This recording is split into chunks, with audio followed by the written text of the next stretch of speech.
વિકસિત ભારત વિકસિત ગુજરાત ભારત દેશને વિકસિત કરવામાં આપણું ગુજરાત રાજ્ય કેવી રીતે સિંહ ફાળો આપી શકે બસ આ જ વિષયને દર્શકો સમક્ષ મૂકવા માટે TV9 ગુજરાતીએ એક આગવું આયોજન કર્યું।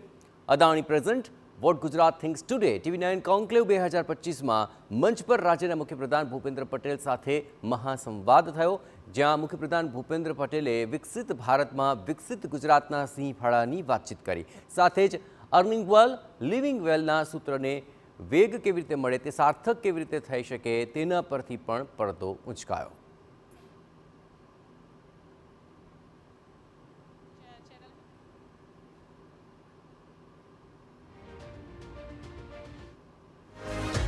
आम वेपारी होय ने बधा एने तमे हवार हवार नाखवा के राजकीय प्रोग्राम करवो छे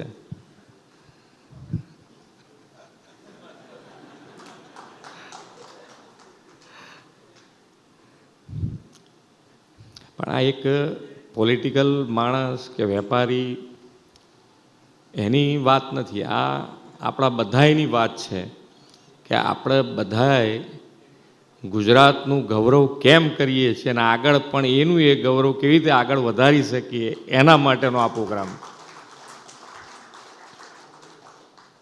એટલે આજના TV9ના આ કાર્યક્રમમાં આપણી સાથે ઉપસ્થિત TV9 MD અને CEO Shri Barun Das, TV9 channel head Shri Kalpak Kekare, हमारी सामे उपस्थित mayor Shri, deputy mayor, chairman, धारासभ्य, लीगल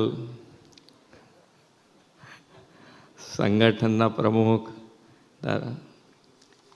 सौ आमंत्रित सौ महानुभाव, आजना आ मंच परथी सन्मानित थनार समाज जीवनना अलग अलग क्षेत्रना सौ महानुभावोने मारी शुभेच्छाओं पाठवुं छुं अने विशेष पत्रकारत्व क्षेत्रथी अलग आ महानुभावोनुं कार्योने बिरदाववा बदल TV9 ने पण विशेष अभिनंदन आपूं छुं।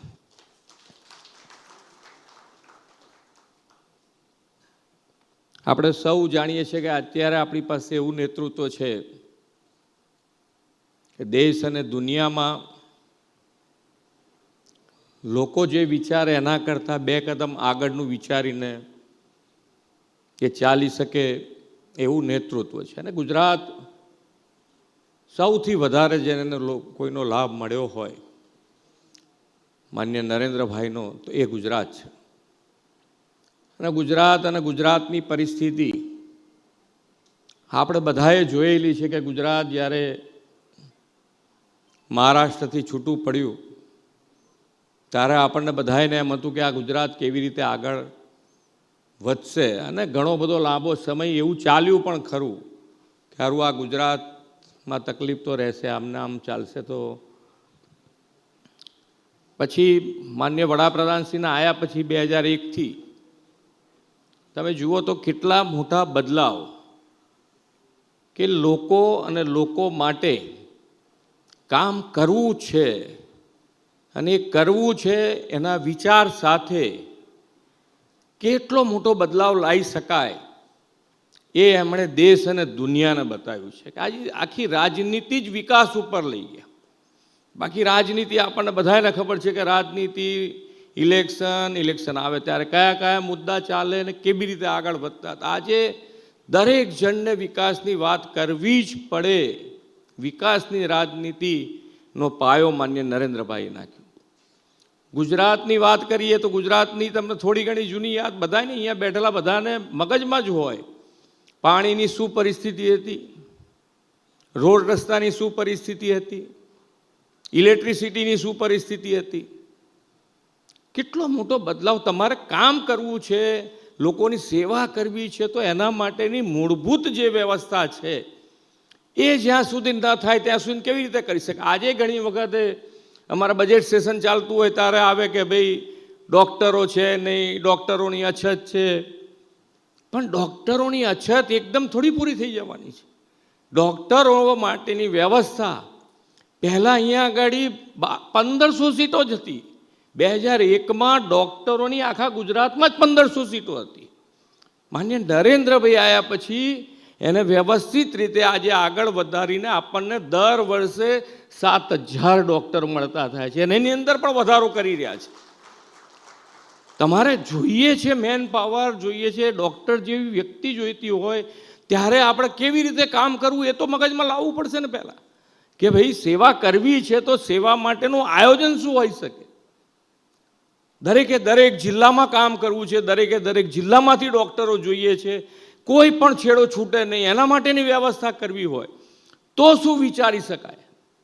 તો એમણે દરેકે દરેક ગામમાં 24 કલાક લાઇટની વ્યવસ્થા કરી પહેલાં. અને મુખ્યમંત્રી તરીકે પહેલાં જૂના જમાના આપણી સંસ્કૃતિ છે કે આપણે કંઈ પણ નાનું મોટું ગામ વસાવવું હોય કે પોતાને ક્યાંક રહેવું હોય તો પાણી જ્યાંથી મળતું હોય ને 365 દિવસ પાણી મળતું હોય ને તો એ ઝરણા આગળ, નદી આગળ કાં તો એ તળાવ આગળ જ એમનું રહેવાનું શરૂ કરતા, ગામ વસાવવાનું શરૂ ત્યાંથી કરે. આપણી શું પરિસ્થિતિ હતી? નર્મદા માટે એક મુખ્યમંત્રીને ધરણા ઉપર બેસવી પડે એ પરિસ્થિતિમાંથી આજે ગુજરાત જુઓ, આજે હરિયાળું ગુજરાત બન્યું છે. આજે હરિયાળું ગુજરાત બન્યું છે. આપણને બધાને આપણે શું છે કે રોજે બરોજ આગળ વધવા જઈ રહ્યા છે, પાછળ ભૂલતા જઈએ છે. પાછળ કેવી રીતે વ્યવસ્થા કરી હશે તો વિચારો તમે. આ કોઈ એક દિવસનો બદલાવ નથી, આ એક દિવસનો બદલાવ નથી. અને એના માટે કેવી રીતે કામ કર્યું હશે. શરૂઆત કરતી વખતે તકલીફ હોય છે. એક વખત ગાડી પાટા ઉપર ચડી ગઈ પછી એની તકલીફ ઓછી હોય. અને આપણને સિટી વિસ્તારમાં રહેતા હોઈએ, વર્ષોથી આપણી પાસે બધી ફેસિલિટી હોય એટલે ઘણી વખત બદલાવ ખબર ના પડે કે લાઇટ તો ભાઈ અમદાવાદ કોર્પોરેશનમાં રહીએ, લાઇટ મળે છે 24 કલાક, પાણી મળે છે. પણ બીજે બધે શું પરિસ્થિતિ હતી એનો વિચાર કરીએ ત્યારે આપણને ખ્યાલ આવે કે આજે એ નેતૃત્વએ કેવું કામ કર્યું છે. જ્યારે દેશમાં ગ્લોબલ કોમ્પિટિશન નહોતી ત્યારે માન્ય નરેન્દ્રભાઈએ ગુજરાતમાં 2003માં વાઇબ્રન્ટ શરૂ કર્યું. 2003માં વાઇબ્રન્ટ શરૂ કર્યું અને ગ્લોબલ પ્લેટફોર્મ અહીંયા ગુજરાતમાં આપ્યું અને એનો આજે લાભ આપણને અહીંયા મળી રહ્યો છે. આજે આપણે વિકસિત ગુજરાત, વિકસિત ભારતની આપણે વાતો કરીએ છીએ તો એની આપણે આગળ કેવી રીતે વધાય. હંમેશા માન્ય નરેન્દ્રભાઈએ જે કોલ આપ્યો એને સૌથી પહેલો ગુજરાતે ઉપાડીને એના આગળ વધાર્યો છે. અને હું અત્યારે કોન્ફિડન્સથી કહું છું કે વિકસિત ગુજરાતથી વિકસિત ભારત માટે ભારતને જ્યારે વિકસિત જોશો ત્યારે સૌથી પહેલું જો કોઈ રાજ્ય વિકસિત થયું હશે તો એ ગુજરાત હશે. અને એના માટે કામે થઈ રહ્યું છે, એના માટે કામ થઈ રહ્યું છે. અત્યારે આપ બધાને ખબર છે કે જે અત્યારે ઉભરતા ક્ષેત્રો અમે અહીંયા હમણાં બતાવતા હતા કે આજે બધાની પાસેથી ફોન લઈ લઈએ તો આપણી શું દશા થાય. ફોન 1 મિનિટ માટે બાજુ પર મૂકવાનું થાય તો શું થાય. અત્યારે આપણને એમ થાય કે આપણું હાર્ટ જ જતું રહ્યું. અને એ હાર્ટ અત્યાર સુધી ભારત દેશમાં આ ચિપ્સ માટે ભારત દેશમાં દરેકે દરેક વડાપ્રધાને આ ઇન્ડસ્ટ્રીઝ અહીંયા લાવવા માટેનો પ્રયત્ન કર્યો. કોઈ વડાપ્રધાને નથી કર્યો નહીં, પ્રયત્ન કર્યો પણ કોઈને સક્સેસ નથી મળી. સક્સેસ માત્ર માન્ય નરેન્દ્રભાઈને મળી. અને આપણા માટે ગૌરવની એ વાત છે કે એની શરૂઆત અને અહીંયા આગળ એનું હબ બનવા જઈ રહ્યું છે ગુજરાત. એનો આપણા માટે આનંદ છે. એટલે વિકસિત ગુજરાત માટે પણ વિકસિત ગુજરાત માટેનું પણ રોડમેપ સૌથી પહેલો ગુજરાતે તૈયાર કરી દીધો છે અને એને જમીન ઉપર ઉતારવાની શરૂઆત કરી દીધી છે. એને જમીન ઉપર ઉતારવાની પણ શરૂઆત કરી દીધી છે. આ બજેટમાં પણ 5000 કરોડ અમે એના માટે ફાળવ્યા છે અને 50,000 કરોડનું ફંડ બનાવવાનું નક્કી કર્યું છે. એટલે એના માટે પણ ખાલી રોડ મેપ ઘણી વખતે શું હોય કે તૈયાર થઈ જાય બધું, પછી ચોપડીમાં રહે, વાતો થાય ને ચાલ્યા કરે. ના, એવું નથી.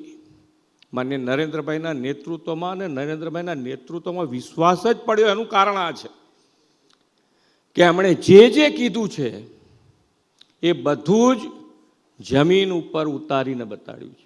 જમીન ઉપર ઉતારીને બતાડ્યું છે. અને એ જ વિશ્વાસથી આજે ભારતીય જનતા પાર્ટી ઉપર લોકોને ભરોસો રોજ બરોજ વધતો જાય છે. અને એટલે જ આજે આપણે બધા સાથે મળી વિકસિત ભારત, અહીંયા શબ્દ છે એક, ગુજરાત થિંક્સ ટુડે, શબ્દ એક છે કે આજે આપણે શું વિચારીએ છીએ. તો આપણો આજનો વિચાર એક જ હોવો જોઈએ કે જે છે ત્યાંથી વિકસિત ગુજરાત સુધી વિકસિત ભારત માટે સૌથી વધારે ઇનિશિયેટિવ લઈ અને ગુજરાત આગળ વધે, એ આજનો આપણો વિચાર છે. એના માટે સરકાર અને કોઈ પણ ગુજરાતનો કોઈ પણ પ્રજાજન એને જે ઈચ્છતો હોય, જે રીતે કે આપણને ઘણી વખત એવું થાય કે ભાઈ આપણે દેશને કેવી રીતે કામમાં આવીએ.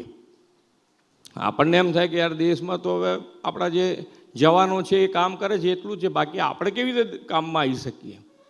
પણ માનનીય વડાપ્રધાનશ્રીનો વિચાર જુઓ કે તમે તમારી લાઈફસ્ટાઈલ મિશન લાઈફ આપ્યું છે કે તમારી રોજબરોજની લાઈફ સસ્ટેનેબલ ડેવલપમેન્ટમાં જવું છે આગળ, તો આપણે પ્રકૃતિને સાથે રાખવી પડશે ને રાખવી પડશે. એમાં પછી સ્વચ્છતા આવી જાય છે, તમે એક પેડ માં કે નામે આવી જાય છે, અને આપણું શરીરનું સ્વાસ્થ્ય પણ આવી જાય છે, મેદેસ્વતાપણું પણ આવી જાય છે કે ભાઈ આપણું શરીર જ એટલું ઊભા થવાનું મન ના થાય એવું હોય તો શું કરવાનું. મારું છે થોડું, હું ઘટાડી દઈશ.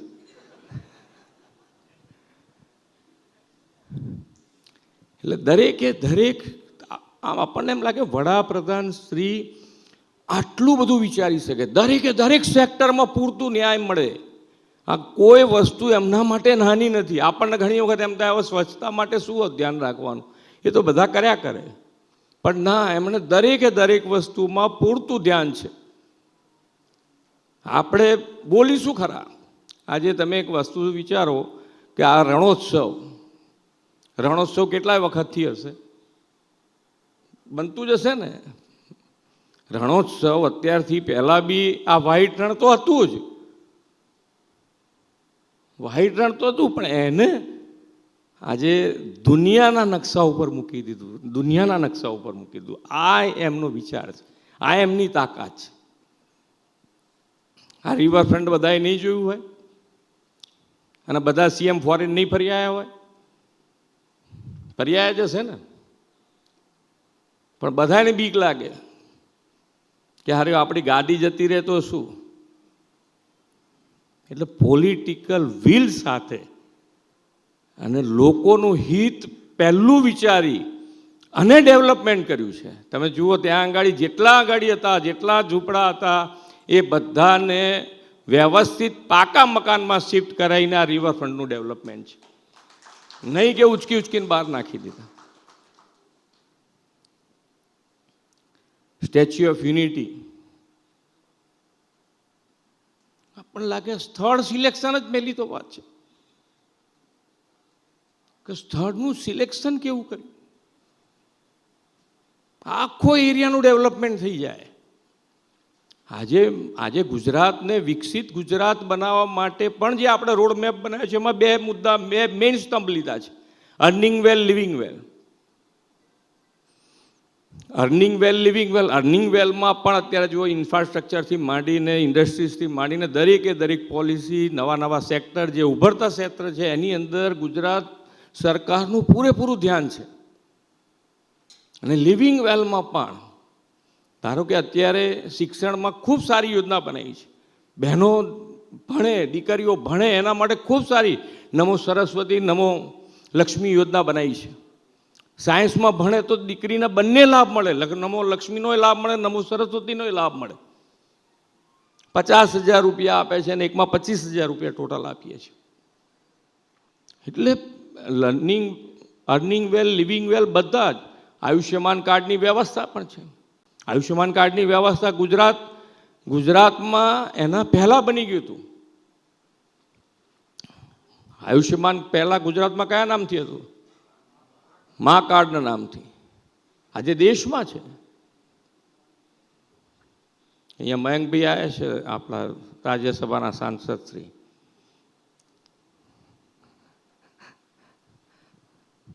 પણ તો બધાને મયંકભાઈ બધાને એવું છે અત્યારે, કારણ કે રાતના મોડા સુધી જાગે, સવારે થોડા બધા મોડા જ ઉઠતા હોય છે. સાયકલ જ આખી બદલાઈ ગઈ છે, એમાં આપણે શું કરી શકીએ?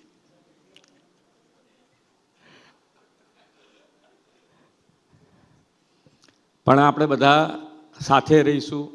ગુજરાત સરકાર દરેક જણ, દરેક વ્યક્તિ માન્ય નરેન્દ્રભાઈના નેતૃત્વમાં વિકસિત ગુજરાત માટે સંપૂર્ણ તૈયાર છે. એમાં આપ સૌનો સાથ અને સહકાર મળશે એવા વિશ્વાસ સાથે વિરમું છું. ભારત માતા કી જય. વંદે માતરમ.